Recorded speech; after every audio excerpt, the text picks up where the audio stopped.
Everybody all rise, please. All face the flag, hand over your heart, let's begin. I pledge allegiance to the flag of the United States of America and to the republic for which it stands, one nation, under God, indivisible, with liberty and justice for all.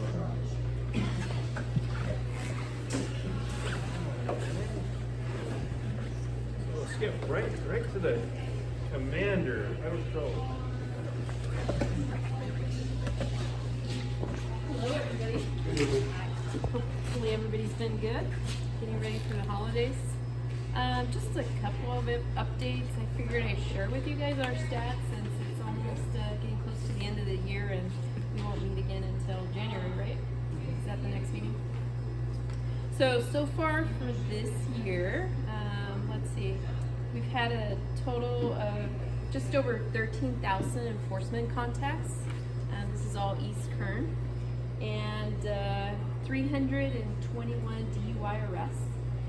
Last year, the same time, we were at 245. So 245 back yeah, there. so 76 more than last year from January 1st to now, quite a bit more. DUI collisions, 52. Last year we were at 81. So it correlates with we're arresting them before they crash, which is a good thing. We've had 3 fatal collisions in Roseman since the beginning of the year. Altogether for East Kern, we're at 18 already for the year. Last year, for the entire year, we're at 18. So hopefully we don't have any more, but that's gone up so far.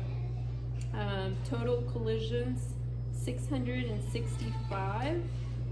Last year, 720. So that's dropped a little bit too. So that's good. But we're still seeing the speed and not wearing their seatbelts and DUI, of course. That's up there. Update for you guys: there was a graduating class from the Highway Patrol. There was 146 officers that graduated October 3rd, and we actually had one report to our office. His name is Derek Cloud. I was going to have him come tonight and introduce himself, but he worked for Kern County Probation for many years. So he's local. He lives in Bakersfield, and it's great to have somebody that's from the community. So we're excited. He reported to our office. He actually just made an arrest, so he couldn't bring him in tonight, but you guys will get to meet him eventually. And with that class, there was 146 that graduated. The last time we had a class of that size was in 2009, so it's been some time. So it's a big class, and they got assigned throughout California, throughout the 102 offices. The other thing I have is coming up with the holidays, we have our Chips for Kids toy collection that we'll start publicizing. You'll start seeing that, and then we'll have our toy event distribution that we do annually. This will be our 4th year at the Mojave Air and Spaceport, so that you guys will start seeing posts about that, and that's scheduled for Saturday, December 13th. So we're excited, looking forward to that, and that's pretty much what I have. So unless you guys have any questions. The toy class, what time? Do you know all that? The time? Yeah. I knew you were going to ask me that. Look out for the announcements. I think we have it scheduled 12 to 2, but look for once we push it out, it'll be on there. I attended the Antelope Valley illegal dumping, and so in the rural areas of Lancaster, LA County, they're dumping supposedly mulch, but it's $125,000 they're hitting the homeowners. We had a big dump, huge on Don Road. Yes, I drove by there when actually County Roads was out there, cleaned it up, and that was quite some work. So if you guys happen to see semis kind of lingering in the, it looks like they're starting to move our way a little bit with the big dump. That one looked like it was part of a remodel or something. The concrete and driveway. It's very unfortunate. It happened within a day. A unit had seen nothing there, and then the next day it was there. So we were trying to establish a timeline on that, but they did an amazing job for the county. So I don't know if you're involved with that. Thank you. Some constituent sent me a picture of all the vehicles out there. Yeah. It was a lot of work for them. So.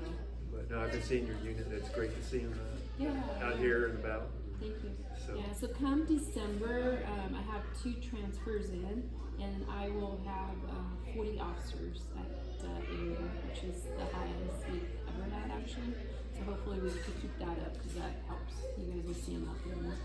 Now, is it on your radar? I know we don't want to give the dates, but major enforcement for our area again coming up, because that was real successful last year. Yeah, sure. when you So did we that. have several. One we'll Okay. start pushing out will be on Halloween Day. Okay.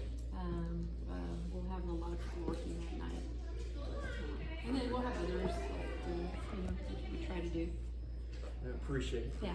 And then eventually we'll actually here soon get our Office of Traffic Safety overtime allocation for this coming year.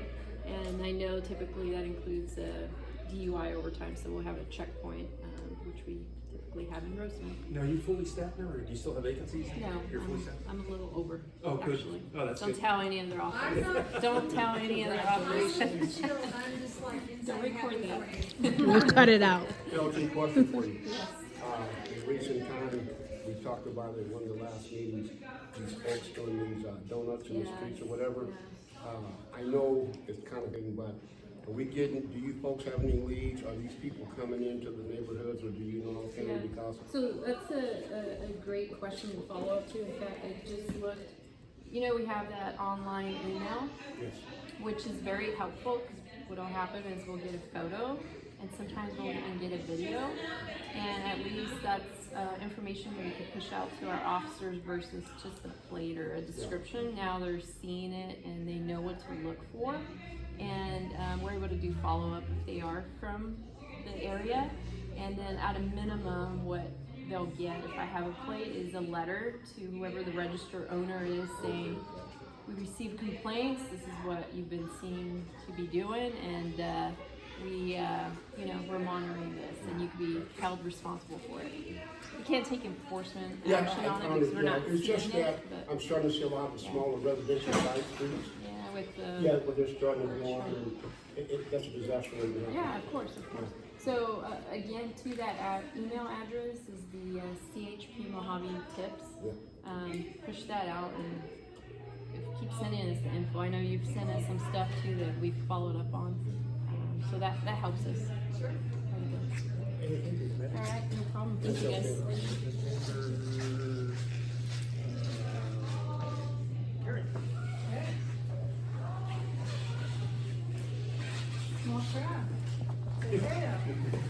So just as a note, if you have not signed up for the District 2 quarterly newsletter, I have the sign-up sheet, and I'll leave it here on the corner of the table for you. And also I have brochures from the office with our mug of our supervisor on the front of it.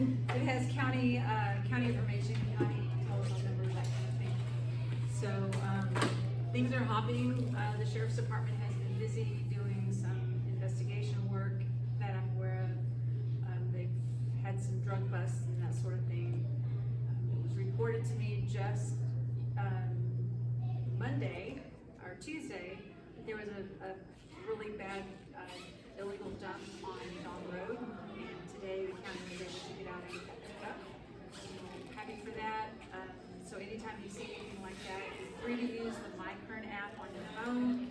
If you don't like to use the MyKern app, I know not everyone is particularly fond of reporting via the app. I'll report it for you, so you can just send it to me, and if you need my information, I'm happy to give you a card so that you'll have my telephone number or cell phone number. So anyone have any questions about what's happening in the county? Yep. All right, thanks. Any updates from OCSD? The only one I can tell you folks, I've been busy with my girls having babies and practicing having babies, but water thefts, about the illegal dumping. If you folks are out and about, especially in the rural part of the community, and you see trucks hooked up to these fire hydrants or whatever, that's how water they're taking. They're not paying for it. And basically, in order to take the water, you should have a meter on the hydrant, but they're not. Fire department says you can't depressurize them because of the fire safety, but it had gotten bad for a while, got a little bit better, but we're still having water thefts. That's the biggest thing that's going. I don't have a lot to report on because literally last month and a half, between my girls having the babies and running to other conferences, I've kind of been out of the loop. But the one thing I will tell everyone, we have a meeting at the district coming up next week. Feel free to come in there and get your updates there. Roseman News attends every meeting, so if you want to get caught up real quick, you can go to Roseman News, and those that know me, call me or whatever. If it's something that's pressing, I'll find out and let you know. That's what we have to share. Antelope Valley Citizens for Responsible Water. Apologize for the voice and the cough. I just get over cold. There's really not a lot to report. The recent rains have put us over 100% for this water year, but this water year only started 2 weeks ago. But the all the reservoirs are in good shape, so we really shouldn't have any water issues this coming year. There's all kinds of predictions as far as what the rain levels are going to be, La Nina or not La Nina, and so on. So it's hard to know what's going to happen there. But basically, yeah, everything is in good shape. Sounds good. Save the best for last, Matt. We have one more after Matt. All right. Also, not a whole lot to report. Unfortunately, as many of you may know, government is currently shut down. And what that means is the government has not, or Congress has not authorized the funding necessary to continue the programs it offers. Currently, three appropriations bills have made it out of the House, and the Senate has only voted and passed one of those bills, and that's the Milcon VA bill. The other two, defense and energy and water, have both made it to the Senate. However, both have failed. The defense bill actually just failed this afternoon again. Their sort of forecast as to when this is going to end is sort of inconclusive. I'm sure if you've been watching the news, it's not a whole lot of very uplifting things that we're seeing. But that's kind of just the general status of what's going on right now. There's not really any other legislative activity happening, unfortunately. Our offices here in Bakersfield and in Clovis are still open though, so we are still doing constituent casework. I know that shutdowns can bring a lot of stress and uncertainty to individuals, especially in very prominent military communities here like Roseman. So if anyone has any questions, I'm more than happy to do my best to find the answers. Fortunately, with shutdowns, there is not usually a one-size-fits-all answer. It's usually a different answer for every single different thing. So we're learning just as much as everyone else as this goes. So like I said, any questions, I've got cards. Anyone else you know has questions, please tell them to call our office. We're more than happy to try to help them out. But unfortunately, that's all I have for you guys. So. Matt, real quick, I'm starting to see on some of the Facebook sites, local, some of our young military families and stuff like that are starting to feel the pinch and running out of food. Is there any resources available, like payday loans or loans that they can take out and as soon as they get paid, they pay? Is there any federal resources that you know of that? Yes. So for federal employees, I don't know how this, again, everything is different for every single thing, but I know for federal employees, by and large, there are zero interest loans that are available during a shutdown. I have that information, not handy on me right now, but I can get that to you. Yes, absolutely. There are zero interest loans, and then I think there's a couple more options as well. In terms of specific military pay, there have been talks within the Defense Department to reallocate some funding to at least get servicemen and women funding for the time being. I don't know if that has actually happened yet, but hopefully that could be some relief. Yeah, if we could get that information, share it. Yes. 100%. Cool. Thank you, man. Yep. Yes. Oh, Any updates from the Red Cross there? yeah, just a couple of things we can go over here. As everybody knows, I hope everybody knows, today was the shakeout day, October 16th. So everybody stopped, they dropped, they covered their head, and they held on tight while the earth shook. Yeah, we got an alert on the phone. Yeah, and that's good. That's good that we have that, and it's always good to keep that in mind. And remember, have a kit ready, because if there is an earthquake, you've got to leave your property. You want to make sure you've got everything gathered together with you if you have to leave.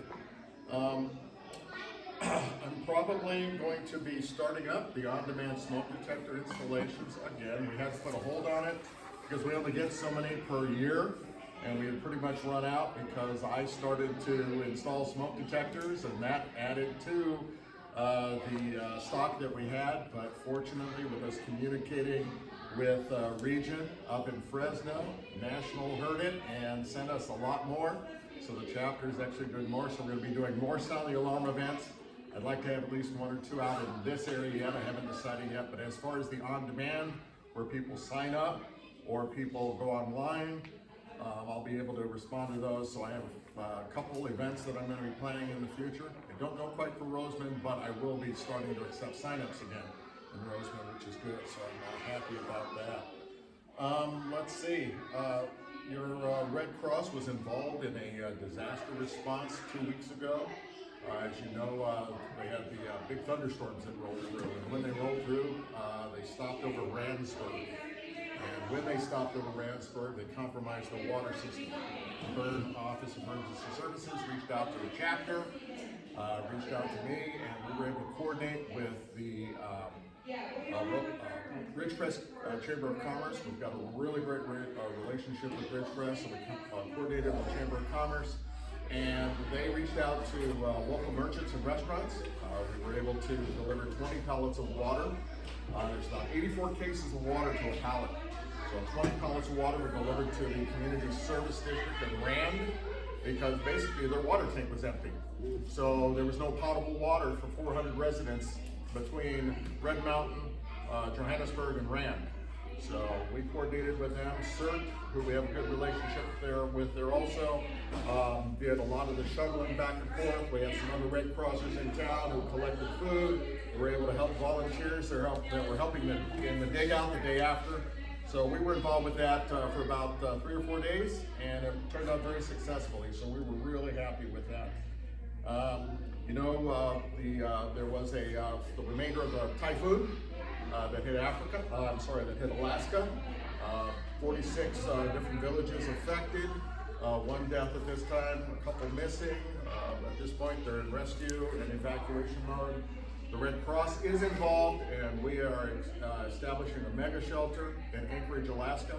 So all those flights that you've seen on social media where everybody's jumping into the large military aircraft flying to Alaska, we have people from all over the United States now that are deploying to Alaska, and we're preparing to operate shelters and be there as long as necessary to help these people, not only in terms of supporting them and sheltering, but also working towards recovery, which, needless to say, is going to be very, very daunting for that area. I was at the National Night Out. It was a lot of fun hanging out with everybody. It was real good. It was a great turnout. Handed a lot of disaster information, and I was next to the food, so that worked out real good. And we had a couple storms here recently. Garlock Road up between Cal City and Ridgecrest on the way to Randsburg is washed out again. As a matter of fact, I ended up driving through it out of town, and on the way back, when I was going home, it had washed out. There was enough rain to where a small section had washed out, and it's closed down now. So what I tell you with that, and it's very important, and I let people in the community know, if you see water running across the roadway, especially if it's dark, turn around, don't drown.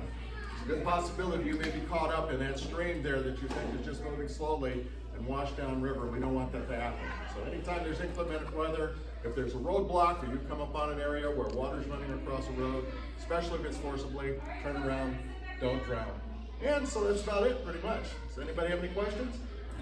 Nope? All right, good. Rick, you got anything? Well, a couple of things to bring up about the emergency preparedness. I've been involved in several evacuations, whatever. And I'll tell everyone, you don't know until you know, so you better be prepared, but you don't know what to grab. If there's a fire, they say get ready to go, be ready to go. The floods, remember fire, water, we can't stop either one of them, so be prepared. But the other part I like to bring up is from the Red Cross. Every time, this goes back to the shakeout, every time we've had an emergency, we have the information. I think it's really bad of us as people to have the information available to us and do not take advantage of it. he's talking about a go bag. If we surveyed this community, they're probably not ready because we assume the CHP, the fire department, the sheriffs are gonna be there. But if we get a big incident here, folks, we're gonna lose them first, the bigger incident. So this is what we have sometimes, to take care of one another, so I'd encourage that. And what I'd like to share is that my two oldest daughters, my oldest daughter had her third baby today, a little girl. And then my other daughter had a son, and that's why last meeting I kind of missed, because they kept saying, I think it's coming, and you race across town. Not today, he come back home. But anyway, I'm the grandfather. Pardon me? Congratulations. Yeah, I'm the grandfather of 3 little girls and a little boy, so I'm kind of jazzed. But, you know, we talk about disasters. He brought up Alaska, then my granddaughter's born today. That's kind of like God's way of saying we're still going to make it. So take that and move forward. So thank you, sir. Sinead? So, like I said, I'm the thank the supervisor's office. Our new supervisor, and I can honestly say it's been in our community more than any past supervisor. He was at National Night Out, hung out all night with us, was at the parade. I think was he coming to the Christmas parade? I'm not sure about that because there are three other events the same. So we have the Christmas parade coming up, and then I had a good conversation with along with the CHP, or a great partner of ours, the sheriff. They're very proactive. I brought up some incidents on Diamond Street about cleaning up. They haven't got any calls. They said, report it. They can't do anything unless people report it. Even though you think nothing's gonna happen, report it. If we get enough calls coming in to a certain instance, the supervisor can pull stats and we can ask the sheriff, hey, we're getting all these complaints about this area, what's going on? So they can't do nothing if they're not aware of issues going on. So. And this will be our last meeting for the year. We're going to be dark in November and December, and we'll reconvene in January. So thank everybody for coming out. That is all I've got. We come over to the house and hang out if we want.